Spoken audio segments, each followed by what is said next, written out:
Uttarakhand high court ने अपने एक अहम फैसले में कहा है कि एक बच्चे की मेंटेनेंस केवल पिता की ही जिम्मेदारी नहीं होती, वो माँ और बाप दोनों की जिम्मेदारी होती है। आइए जानते हैं क्या था ये मामला। केस का टाइटल है Anshu Gupta versus Aditya Anand and Devansh case, और इस केस की सुनवाई जस्टिस पंकज पुरोहित की बेंच कर रही थी। उत्तराखंड हाई कोर्ट ने इस बात पर जोर देते हुए कहा कि एक बच्चे की मेंटेनेंस के लिए सिर्फ पिता ही जिम्मेदार नहीं होता। सीआरपीसी के सेक्शन 125 के तहत माँ और बाप दोनों ही इसके लिए उत्तरदायी होते हैं, ये दोनों की ही जिम्मेदारी होती है। इस केस में जस्टिस पंकज पुरोहित की बेंच फैमिली कोर्ट के द्वारा पारित किए गए एक आदेश के खिलाफ याचिका पर सुनवाई कर रही थी। इस केस में पेटिशनर नाबालिग बच्चा है जिसने अपनी मां से 10,000 रुपये मेंटेनेंस की प्रार्थना की थी, जिसमें सुधार करने के लिए मां ने इस याचिका को हाई कोर्ट में दाखिल किया था।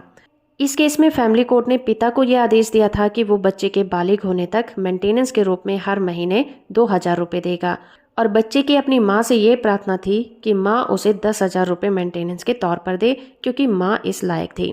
इस कपल की आपसी डिस्प्यूट की वजह से इनका डाइवोर्स हो गया था और वो महिला अलग रहने लगी थी, लेकिन नाबालिग बच्चा अपने पिता के पास रह रहा था, जिसकी वजह से उसे कभी माँ का प्यार नहीं मिला।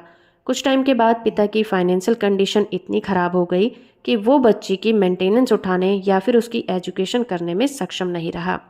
पेटिशनर बच्चे के अनुसार उसकी मेंटेनेंस सिर्फ पिता की ही जिम्मेदारी नहीं है, ये माँ का भी कर्तव्य है, क्योंकि यहाँ पर उसकी माँ गवर्नमेंट स्कूल में टीचर है और उस समय वो 25 से 30,000 रुपये महीना कमा रही थी।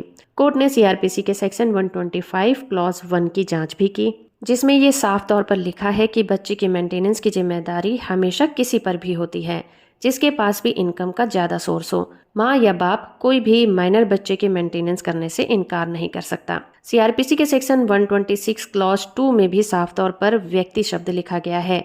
इसमें कहीं भी पिता या पति जैसा शब्द मेंशन नहीं किया गया है, इसलिए बच्चा चाहे जायज़ हो या फिर नाजायज़ हो, उसकी मेंटेनेंस करने से चाहे वो माँ हो या पिता हो, मना नहीं कर सकते। ये कहते हुए हाई कोर्ट ने मां की रिवीजन पिटीशन को खारिज कर दिया। जजमेंट की पीडीएफ कॉपी का लिंक आपको नीचे डिस्क्रिप्शन में मिल जाएगा, आप वहां से इसे डाउनलोड कर सकते हैं।